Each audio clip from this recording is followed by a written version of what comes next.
भाग 4 संज्ञा नाउन। मानव और मालती पिताजी के साथ आगरा गए। वहां उन्होंने ताजमहल देखा। ताजमहल सफेद संगमरमर का बना है। ताजमहल का सौंदर्य देखकर वह चकित रह गए। इन वाक्यों में मानव, मालती, पिताजी प्राणी के नाम है। आगरा ताजमहल स्थान के नाम है।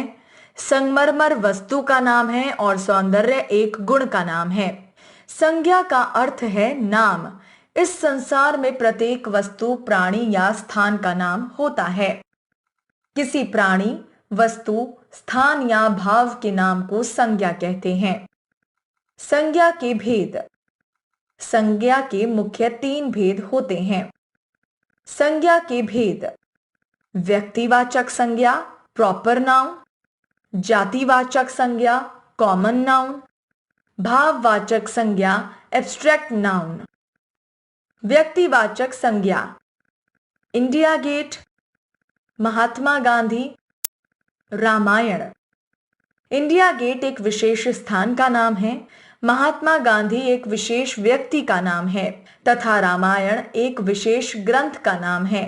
अंततः ये व्यक्तिवाचक संज्ञा है।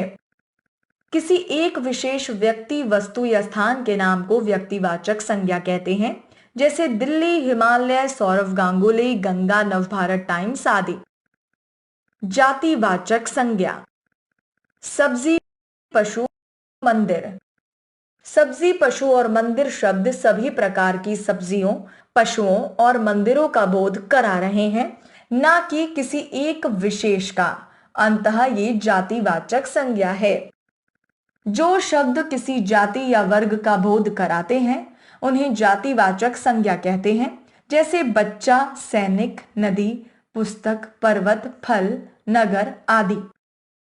जातिवाचक संज्ञा के अंतर्गत संज्ञा के 2 और भेद माने जाते हैं: समूहवाचक संज्ञा कलेक्टिव नाउन और द्रव्यवाचक संज्ञा मटीरियल नाउन। समूहवाचक संज्ञा: इन वाक्यों में टोली और भीड़ शब्द व्यक्तियों के समूह का बोध करा रहे हैं। अंततः ये समूहवाचक संज्ञा है। बच्चों की टोली आगे चल दी। मेले में बहुत भीड़ थी। जो शब्द किसी समूह या समुदाय का बोध कराते हैं उन्हें समूहवाचक संज्ञा कहते हैं, जैसे कक्षा, सभा, दल, भीड़, टोली आदि। द्रव्यवाचक संज्ञा: इन वाक्यों में सोना और चावल शब्द धातु और पदार्थ का बोध करा रहे हैं। अंततः ये द्रव्यवाचक संज्ञा है। जिन शब्दों से किसी द्रव्य, धातु या पदार्थ का बोध होता है उन्हें द्रव्यवाचक संज्ञा कहते हैं, जैसे पानी, कोयला, सोना, चांदी, तांबा, चावल, गेहूं आदि। भाई 2 किलो चावल दे दो। यह सोने का हार बहुत कीमती है। भाववाचक संज्ञा: बच्चे खुशी से ताली बजाने लगे। बुढ़ापा बड़ा दुख देता है। इन वाक्यों में खुशी, दुख और बुढ़ापा भाव और दशा के नाम हैं। इन्हें हम केवल अनुभव कर सकते हैं, छू, देख या पकड़ नहीं सकते। अंततः ये भाववाचक संज्ञा है। जो शब्द किसी के गुण, दोष, दशा, भाव आदि का बोध कराते हैं उन्हें भाववाचक संज्ञा कहते हैं, जैसे वीरता, मूर्खता, बुढ़ापा, क्रोध, ईमानदारी, सफलता आदि। भाववाचक संज्ञा बनाना: कुछ शब्द मूल रूप में भाववाचक संज्ञा होते हैं, जैसे सत्य, दया आदि।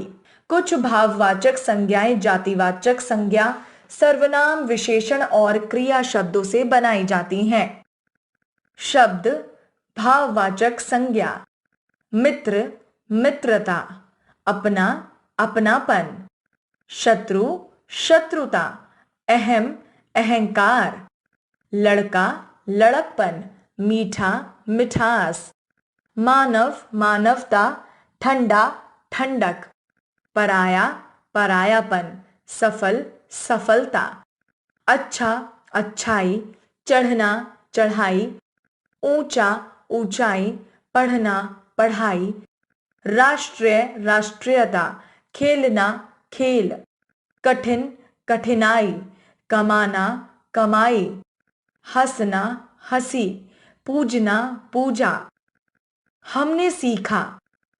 किसी प्राणी, वस्तु, स्थान तथा भाव के नाम का बोध कराने वाले शब्दों को संज्ञा कहते हैं। संज्ञा के तीन भेद होते हैं: व्यक्तिवाचक संज्ञा, जातिवाचक संज्ञा तथा भाववाचक संज्ञा। जातिवाचक संज्ञा में संज्ञा के दो भेद और माने जाते हैं: द्रव्यवाचक संज्ञा और समुदायवाचक संज्ञा।